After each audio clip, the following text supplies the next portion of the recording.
bitches literally be like, I love the gays, while they eat Chick-fil-A at Home Depot while wearing their MAGA hat. Like, bitch, you kidding me?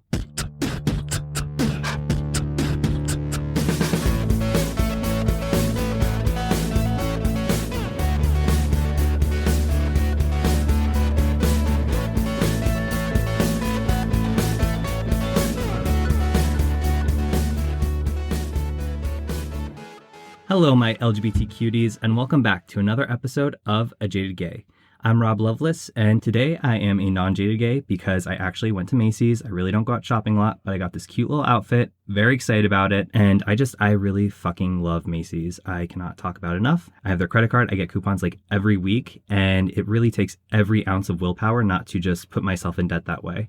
But got a nice shirt and shorts, something fun for the summertime, and it didn't break the bank. I actually got a really good deal on it and spent way less than I thought. So, looking good and not broke. So that always makes me happy.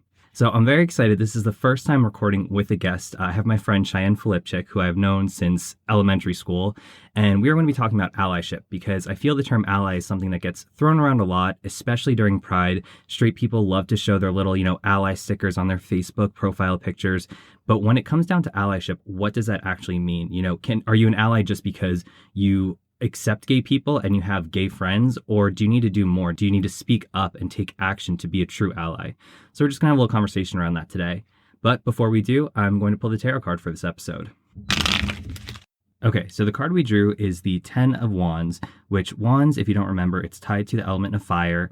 It's masculine energy, so it's very action-oriented, and typically Wands is tied to passion, creativity, things that drive us that we desire to achieve. And in numerology, the number 10 depicts the ending of a cycle. You can think of the numbers, we've talked about it, 1 through 9 typically, and 10 represents the end of that cycle.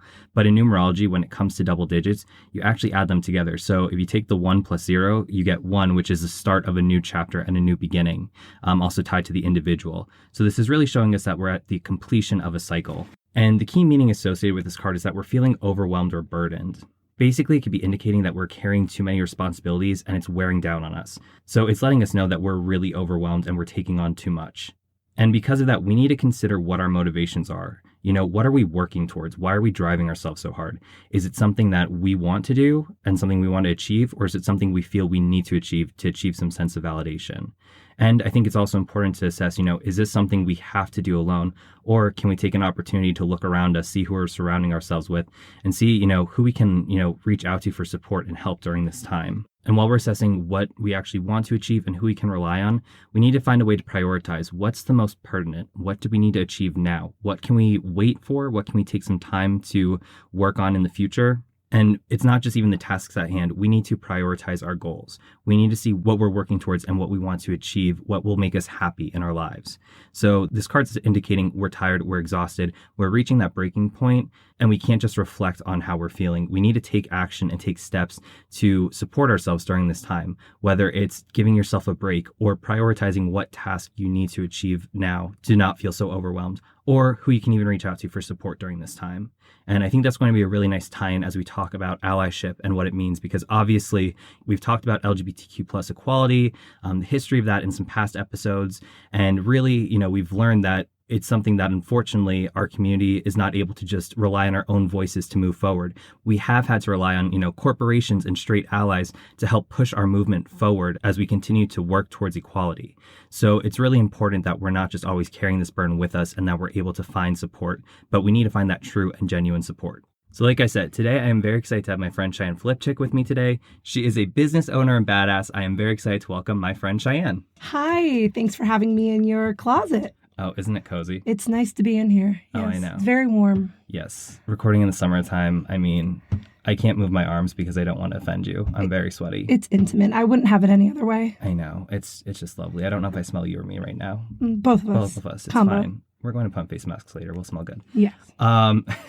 So Cheyenne, just before we kick it off, can you introduce yourself? Tell us a little bit about you, what you identify as, pronouns, all that fun stuff.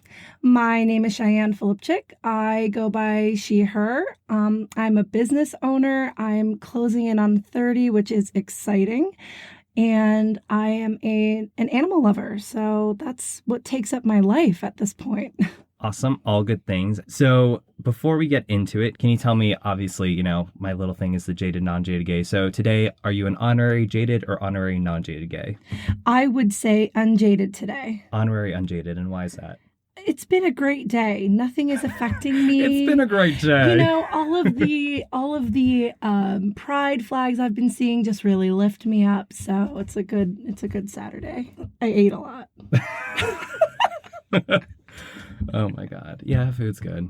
We're going to have wine after this and build a shed. So just a really great day. Mm-hmm. Really great day. I put her to work when she's here. She didn't even want to do this podcast.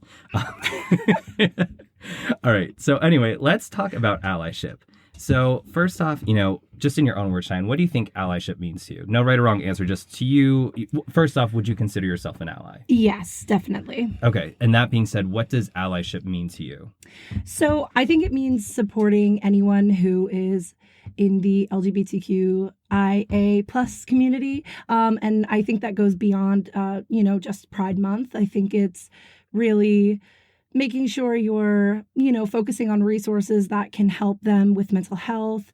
I think it's important to shop from local queer-owned businesses, anything that has to do with speaking up and supporting the equality of the community. Yeah, I think it's all really great. And I think, you call that too, which is important. It's not just in June, because that's something we always see a lot. Of course, everybody loves, partying with the LGBTQ plus community during June and during Pride Month. And you see it whether it's corporations or straight allies.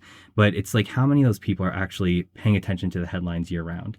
And I mean, I don't want to put that on them, because I even feel too, as an LGBTQ plus person, you don't see these things in the mainstream media as much, like unless you're specifically looking for things, whether it's policies or, controversies, with businesses or whatever affecting the LGBTQ plus community. It's not always, it's kind of rare, I think, that it kind of surfaces to that, like, top headline level of the mainstream. So just, going off of that, I was doing a little research. According to Reach Out, which is an online mental health service for young people and their parents in Australia, it says that allyship is someone who stands up for, supports, and encourages the people around them.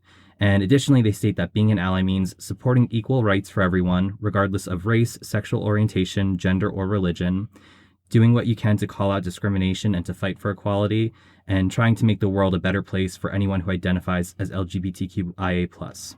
Also, GLAAD, they published a list of 10 ways to be an ally and a friend.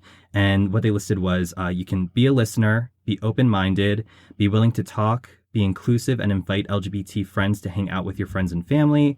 Don't assume that all your friends and coworkers are straight. Someone close to you could be looking for support in their coming out process.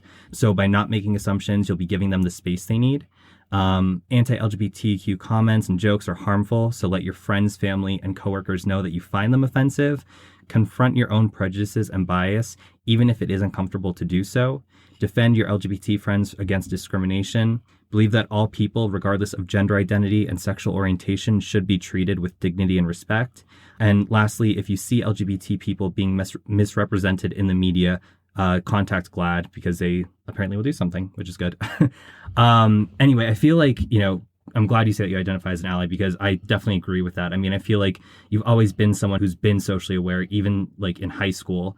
And I remember, like, when I came out, you never just viewed me as like, a gay best friend or GBF, like, some people do, like, oh, I just want a gay shopping buddy. It wasn't anything like that. Like, I was still just like your friend who was also gay. Like, it had nothing to change with our dynamic, which I think is the way it should be. So, like I said, I'd consider you to be an ally because I think you check the box for all those things. Thank you. Of course. So I guess really to kind of like kick off the conversation then, when do you remember first starting to speak up for LGBTQ plus people? Because the reason I'm asking is I remember in high school, like, my family was religious and it wasn't spoken about, but because it wasn't spoken about, you kind of just get the assumption that it's not good. So I always kind of had this like, weight on me in high school and being afraid to like associate with gay people because I didn't want to be thought of as being gay. But I think like even in high school, like you were pretty, even though there weren't a lot of like out people in our high school, I think you were someone who was still pretty accepting of that. So, sorry, asked you a question that went on a long-winded rant. Anyway, like I said, when do you first remember like, feeling like a supporter of the LGBTQ plus community?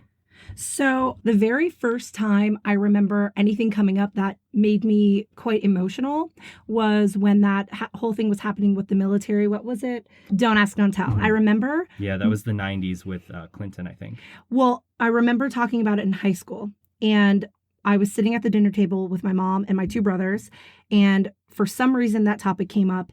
And my brothers were making some asshole comments about if they were ever in the military, they would. I think one of the comments was something about beating one of them up. Of course, that's horrible. And I was crying, and my mom told me that I was too soft and that that wasn't the right way to be. And I think it was at that time that I realized that, someone has to be in their corner because no one should be made to feel that way. So it had to be, I would say, maybe 15. It really came to me that that's just not the way you should treat people, and anyone should be able to feel or love whoever they want to.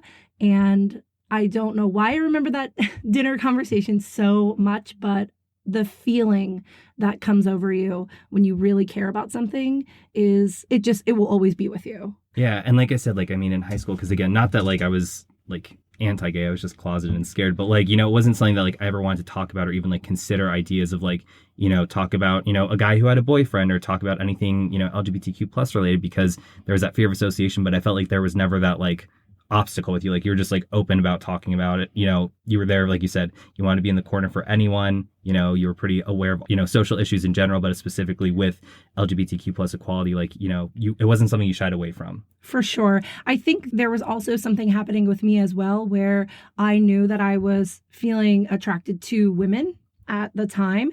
And it wasn't that I ever felt the need to put any kind of label on it. It was just, I knew that I had feelings for boys. I knew I had feelings for girls, and I only ever acted on boys because that was what you did. So it took really coming into my middle to late 20s to realize that it was okay. And I think that all of that allyship has really strengthened, especially in the past few years, because you would think we would progress, but we are not. I mean, we are in a lot of things, but it's still a struggle. Yeah, definitely. And, I know you brought up, your own attractions towards women and things like that. What, I guess, kind of support have you felt in terms of allyship from, those around you? Whether it's, do you feel like you have a sense of allyship? Again, obviously, I know you said this was something you kind of, explored and discovered a little bit in your mid to later 20s. But, I guess, how do you feel support then on your own from, people around you for that? So I have never made it a point to be out. It wasn't because I was scared or had any negative feelings towards it. I really only dated men. So I had no reason to have to feel the need to defend myself, almost, if that makes sense. But everybody who knows now are very close friends, like you, of course, who would support that, no doubt. A lot of my family, I don't believe, knows. So I think as far as my close-knit friends, it's similar to what you're saying for me. There was no question. There's no, are you sure? Or, is this really what you want? It was just, okay. So, obviously there's a lot going on in the world, especially right now, 2022, we're getting into the midterm. So it's just political ads all the time. I want to fucking barf when I see that.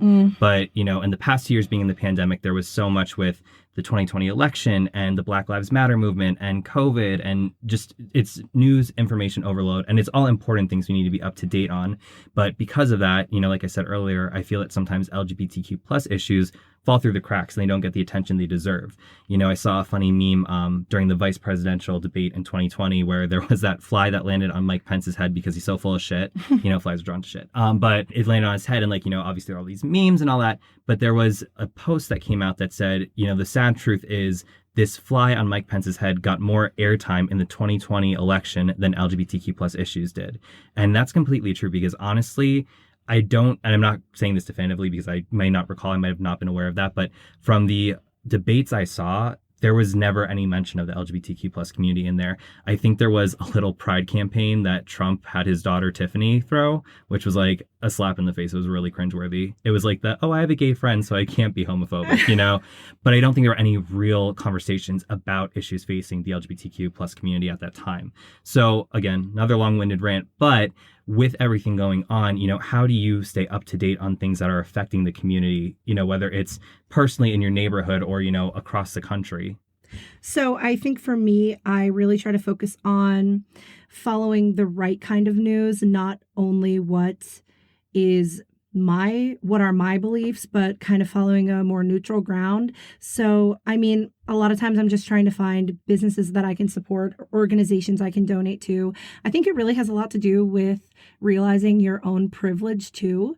And so to add to that, a little bit of expansion, I guess, I think that the problem is we're so easily entertained. So it's really, think of the apps that you're using, Instagram, TikTok, you're watching 30-second, 60-second clips of something. And if you go on that for more than a half hour, you don't remember what you went on there to start with. And I think that's really what a lot of the news is. You're seeing such short things that are just entertaining us at the moment, and then you switch to the next channel or you go to your next app and you're on to something else already. So really just constantly keeping up to date, set a reminder in your phone to check, what's happening now or around you, and really just keeping up with it.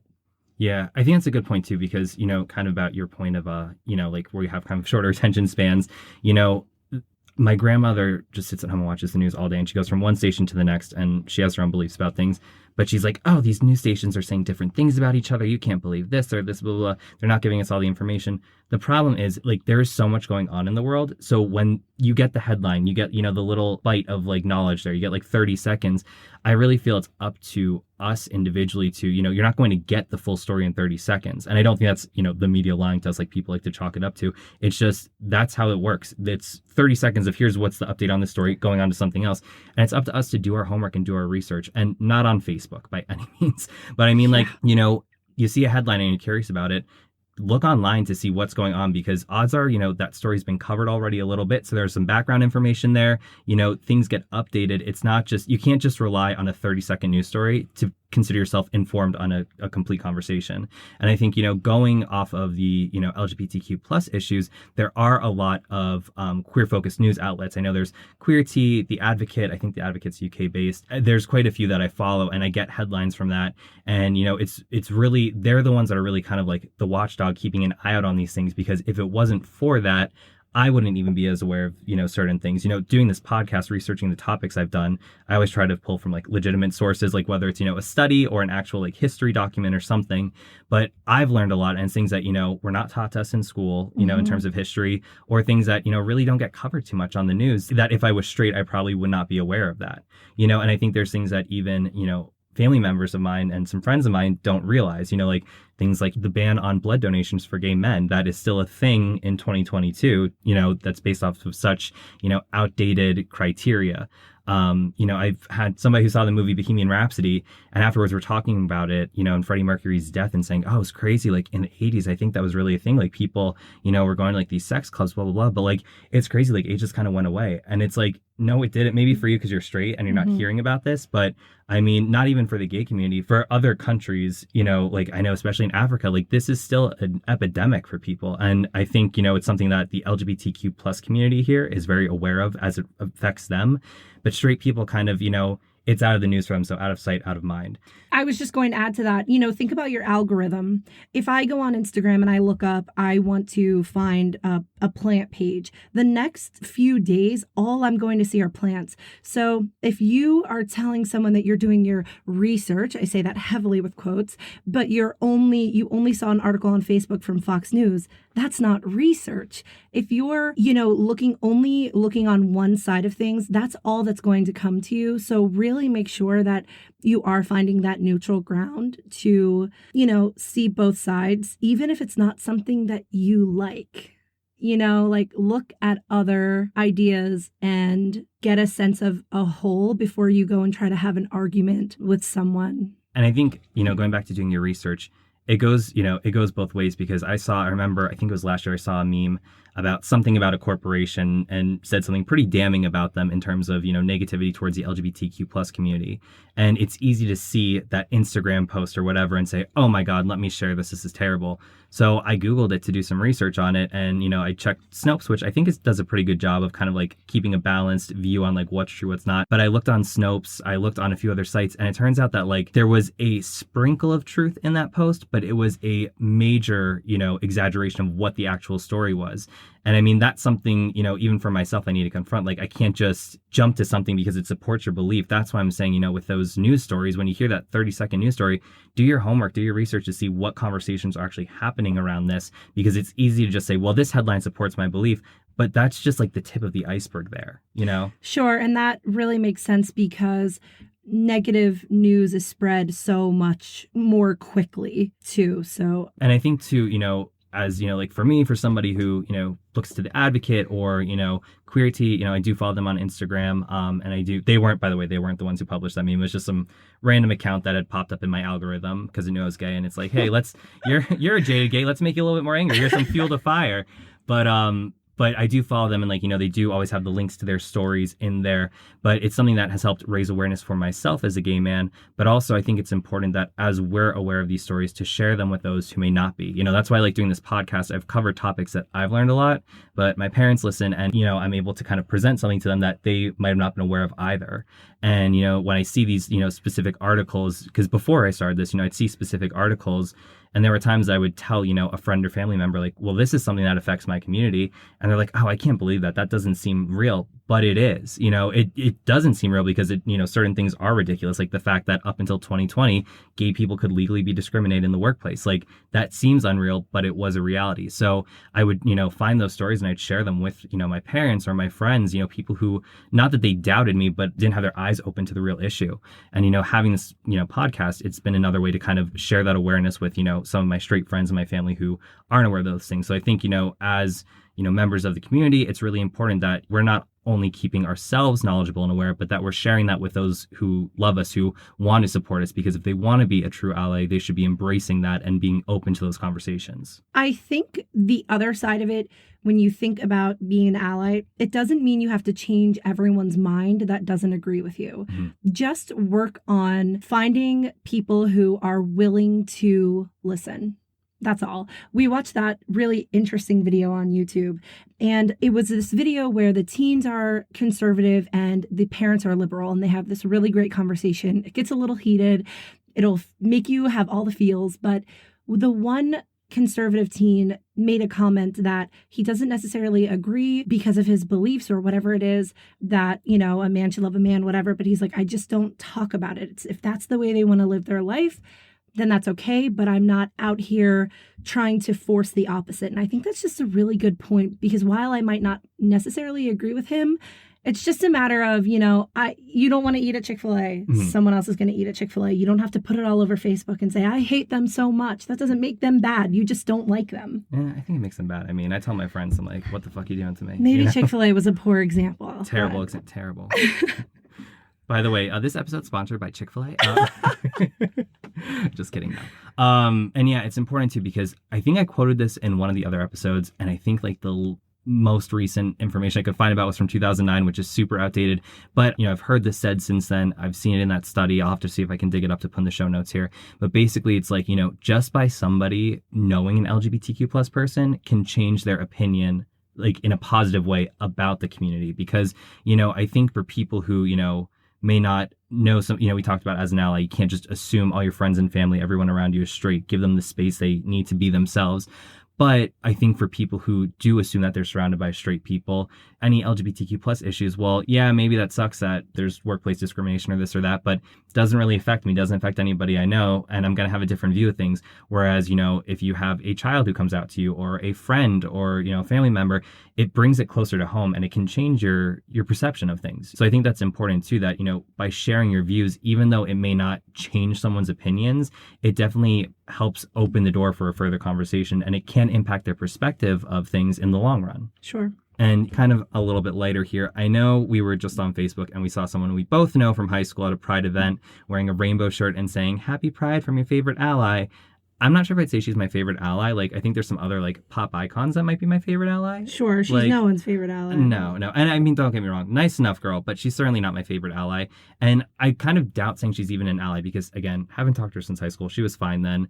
But, you're wearing a rainbow shirt at a Pride event, which is an event where you're just drinking and hanging out with gays. And that's, another thing I want to cover is I haven't done the gay bar episode yet. I definitely want to do an episode on that. But one thing is, today gay bars are almost kind of like a novelty for bachelorette parties.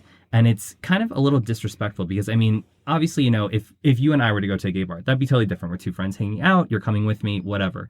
But when you get a group of women, and I shouldn't even say a group of women, when you get a group of people who are not a part of the gay community who want to be surrounded at a gay bar because of the novelty appeal, and it kind of goes back to the representation issue of, having the stereotypical sassy gay best friend in the 90s shows, when you're trying to find that dynamic, that's just kind of a disrespect there. And I feel like that's kind of what that's at least what I viewed that photo as, because I am not aware of her, and I don't know if she'd even amplify this on Facebook, but I'm not aware of her, speaking up when there were issues facing the LGBTQ plus community. And again, it's Facebook. Give her the benefit of the doubt because it is just social media. But I think it's kind of a little ballsy to just throw that ally title on yourself because you're wearing a rainbow shirt and getting drunk at Pride with your gays. Sure. I was going to disagree, but then also agree because, while she might have put that up, you don't see where she's donating. Sure. I make plenty of donations, but I don't want to be the person who says, hey, guys, I just donated to the Trevor Project today. Yeah. And I just, you don't want to be doing that. But I do agree with you because while you're not seeing every side of someone on their social media, you should be using your influence, not just with a picture of you in a rainbow shirt.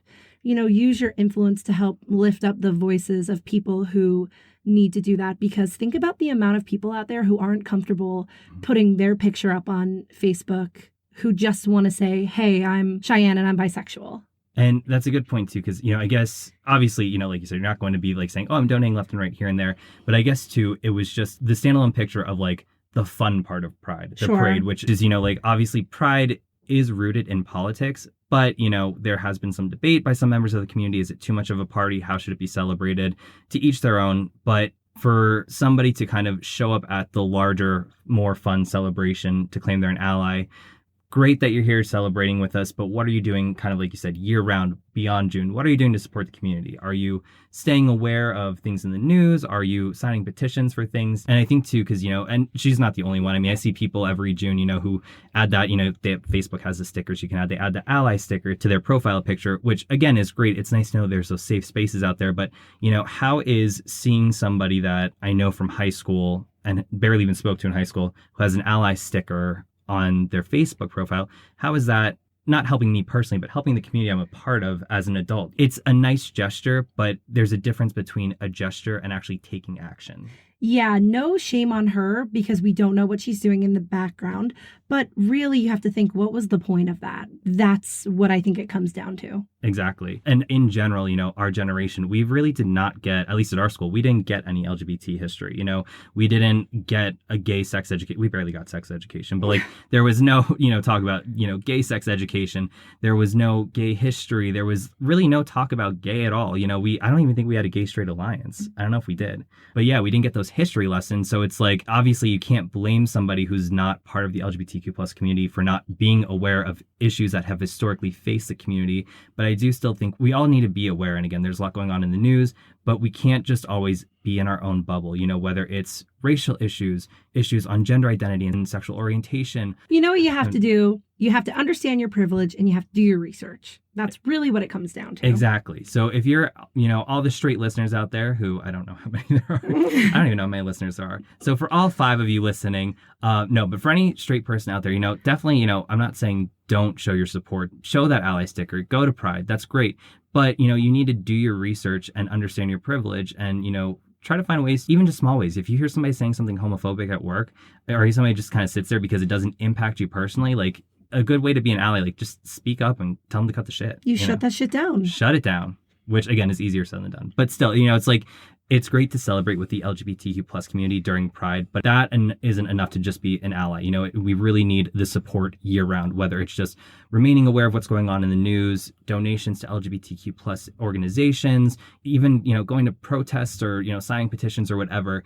Just getting drunk during Pride once isn't enough to be an ally. So to kind of round out this episode, Cheyenne, I do want to test some of your LGBTQ plus knowledge here. I'm nervous. I sweat when I'm put on the spot. So well, I mean, it's okay. We're in this closet that has no ventilation at all, so I can't tell if you're sweating because of that or this. So we have 2 quizzes. One is from the AARP, which is kind of surprising. But so when did the first protest for gay rights in Washington, D.C. occur? 1955, 1965, 1975, or 1985? 1975. I can already tell you you're wrong. It was 1965. Why am I surprised? I feel like I was going for a later date. Well, and I think, too, the one thing is a lot of people, 1970 was the first kind of Pride March because it was a year after the Stonewall riots. But there was a lot of work actually previously before that. Actually, if you haven't already, The Deviants War by Dr. Eric Servini, great book about the fight for equality leading up to Stonewall, because there's so much history there that was really interesting. A really great book, a lot of information. I got it for my dad for Christmas and he really enjoyed it. But so one wrong, no pressure, but let's see, if we're going to keep your ally status at the end of this episode. Hey, if I get them all wrong, that just means I need to do more research. Yes, exactly. So question 2, what group staged a 1966 sip-in at a New York bar to challenge a ban on serving alcohol to gays? The Mattachine Society, Daughters of Bilitis, Nacho, or National Gay and Lesbian Task Force? I'm going to say the first one. The Mattachine Society, that's who I was thinking. Woohoo! We got it right. That's a great soundbite. Nobody can see that says correct. They just hear me shouting like Vicky from Real Housewives. Whoop it up, woohoo, Michael! Deep cut for anybody who knows Vicky Gunvalson from Real Housewives of Orange County. Anyway, yeah, so this is actually, the Mattachine Society was covered in that book, The Deviants, where I was telling you about. So that's why I was leaning towards that. Daughter of Bilitis was also a group that they mentioned in there quite a bit. Question 3, in what city did the Stonewall Riots break out on June 28th, 1969, the start of the gay rights movement? Miami, New York City, San Francisco, or Washington, D.C.? Say the answer. I'm going to say San Francisco. San Francisco. Wrong. It's New York City. The Stonewall Inn in Greenwich Village. Come on. I know about it. So you have one right. Great. Oh, I already gave you the answer to this. When was the nation's first gay pride parade? 1965, 1970, 1975, or 1980? 1970. Yep. Took place on June 28th in New York. New York, where the Stonewall riots happened. You stupid bitch. Okay, next question. What university opened the first office for lesbian, gay, bisexual, and transgender students? Brandeis University, New York University, University of California, Berkeley, or University of Michigan? Do you know this? No, but I'm going to say definitely not Michigan because I don't think that's... I feel like they're not as liberal as New York and California. No, I was going to say California. California, let's see. Oh my God, it was the University of Michigan. Look at that. Interesting. And it was called the Gay Advocates Office, and it opened in 1971, a year after the first Pride March in New York where the Stonewall riots happened. Just all circles back. Okay. In what 1983 case did the U.S. Supreme Court rule that the constitutional right to privacy did not extend to same-sex relations? Doe v. Reed, Bowers v. Hardwick, Romer v. Evans, or Bear v. Lewin? I don't know. I never heard of this. I honestly have never heard of this case either. Okay, so pick an answer so we can learn something. 1983. What sounds like a name from 1983? Hardwick. Oh, we were right. The ruling upheld... This is how I got into a good school. I just guessed on my SATs. The ruling upheld Georgia's ban on oral and anal sex. Oh, wow. Yeah, and how many straight people broke that law? Huh, Georgia? That one was a deep cut. I didn't know that either. But we got it right. Okay, this one you should know. Whose murder spurred Congress to pass legislation, later vetoed by President George W. Bush, that would have protected gays under federal hate crime laws? Alan Shepard, Jack Shepard, Gene Shepard, or Matthew Shepard? Matthew Shepard. Yes. In 1998, the University of Wyoming student was tortured, tied to a fence, and left to die. Wow. And I'm definitely doing a full episode on that at a later date. Okay. In 2000, this state became the first to legalize civil unions. California, Maine, Massachusetts, or Vermont? How about Massachusetts? I think that's it. If not, it's Vermont. Yeah, Vermont. The law followed a ruling by the Vermont Supreme Court that required the state to grant same-sex couples the same rights and privileges accorded to married couples. In this landmark ruling from 2015, the Supreme Court ruled 5-4 that same-sex couples could marry and receive the same rights as heterosexual couples. Obergefell v. Hodges, Romer v. Evans, United States v. Windsor, or Bostock v. Clayton County? Let's do Hodges. Very good. The court ruled there is no lawful basis for a state to refuse to recognize a lawful same-sex marriage. Last question for this one. In 2009, President Barack Obama invited this man who was fired from his government job in the 1950s for being openly gay to the signing ceremony for a presidential order barring discrimination in federal benefits. I know this one. Choices are Harold Foster, Frank Kameny, Elliot Sanderson, or Morris Williams. Let's do Harold Foster. You're wrong. God, it's Frank Kameny. Frank Kameny, a key player in the birth of the gay rights movement, died in 2011 at the age of 86. So that was interesting. I actually learned a little bit from that too. I got some wrong. I mean, I knew more than you, but I got some wrong. So see, even if you're part of the community, you need to do your research. So anyway, kind of closing out on a lighter note, there is one other quiz I want to test you on titled, "There is literally no way you're going to pass this quiz if you're straight." From BuzzFeed by Matt Stapera. I love him. If you don't know, if you read any Britney Spears article or quiz on BuzzFeed, it's probably by Matt Stapera. So I went through this quiz before, and this was cracking me up. And it's kind of like based off of like some stereotypes. So maybe you'll get some. It's pretty funny though. Okay. What movie is this blurry screen cap from? And yes, I know the answer. The First Wives Club, Divine Secrets to the Ya Sisterhood, or Waiting to Exhale? I do not know what that is. Any of them? Nope. Okay, and I knew this, but like I don't know this because of the quiz. I knew this because I've seen this movie. Do you want to take a guess? How about The First Wives Club? Yeah. Who are these women?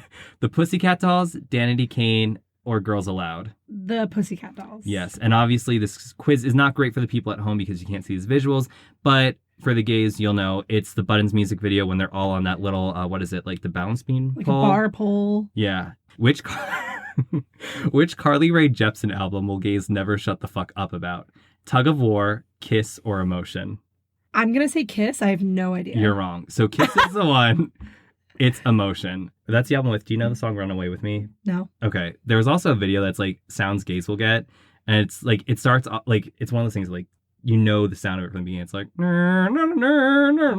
it's like, I don't know how to describe it. It's a good album, but it's like a gay album. It's good. Okay. Which coffee is gayer, hot or iced? Iced. Duh. Absolutely correct. I just don't have time to wait for coffee to like cool. Who is this? Stacy Orico? Is that how you pronounce that name? I don't know. Samantha Mumba or Paula Cole? I don't know. It's Stacy Orico. You meet a gay person for the 8th time. Do they know your name? Yes, gays never forget or never. Never? Yeah. Okay. Which of the following people is most likely not gay? Now, just for everyone, it's a pose of 4 people sitting on couches. So which one do you think is not gay based on the way they're sitting? Bottom right? Yeah. It's just a guy sitting like kind of like man spreading. All the others are kind of just like not sitting on the chair. They're just like lounging in it. Which of the following will you not get from working, bitch? Hot body, Bugatti, Maserati, Lamborghini, sip martinis, look hot in a bikini, live fancy, live in a big mansion, party in France, or own a yacht? Which one? That one. Party in France? You stupid bitch. Own a yacht. Do you not know the lyrics to Work, bitch? No. Oh my God. Yeah. I should with how much you sing it. It's on my gym playlist. I know some of the choreography. Not well, but I know it. Which of these people is most likely gay? It's 2 people standing, and it's a picture of their legs and their feet. So do you think the person who's standing with their feet crossed is gay, or the person standing with their feet at like shoulder distance apart is gay? Crossed. Correct. Finish this line. Lady Gaga is Italian or Greek? Greek. Are you fucking kidding me? I don't fucking know. She like says all the time, she's like, oh, I'm just a small town girl, Italian girl from New York City. Gaga and Britney are the ones I messed up on. Her name is horrible. Stephanie Germanotta. I know her as Lady Gaga. Well, apparently you don't know her that much as Lady Gaga. Which Wikipedia section would a gay person go to first? Career or personal life? Personal life. It's true, I do. Which of the following is not a gay superpower? Walking fast, telepathic communication with other gays, being on time, being the favorite amongst your aunts. Being on time. Yeah.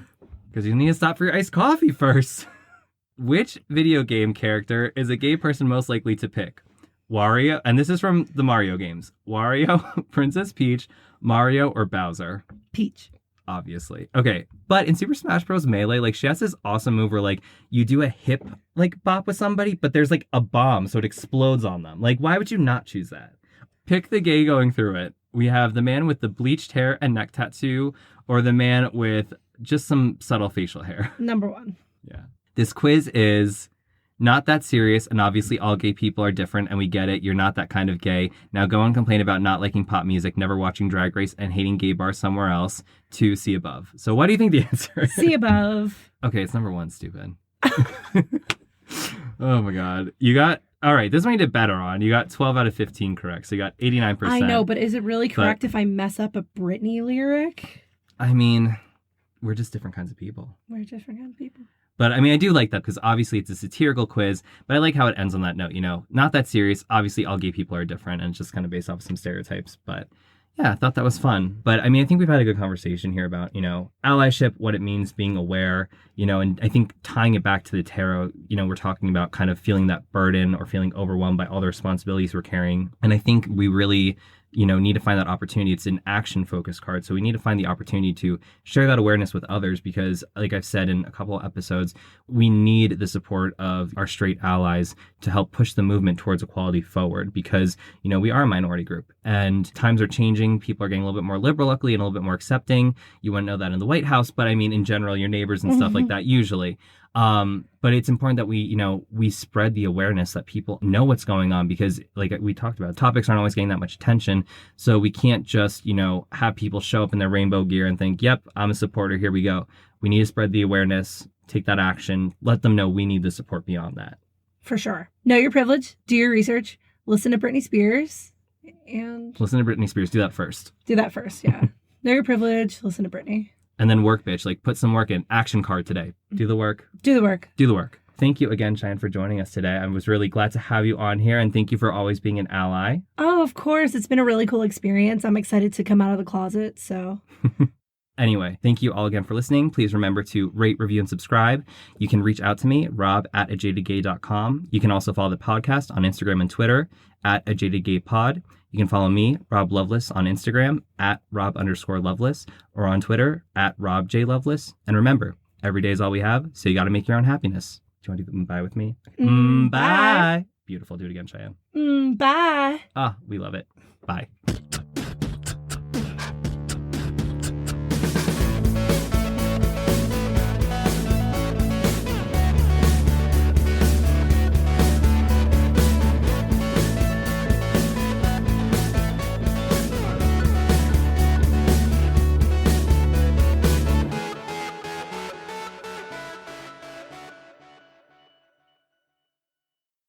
She is a business owner. Wait, I need to think of more things to say about you. That's it. No other redeeming qualities.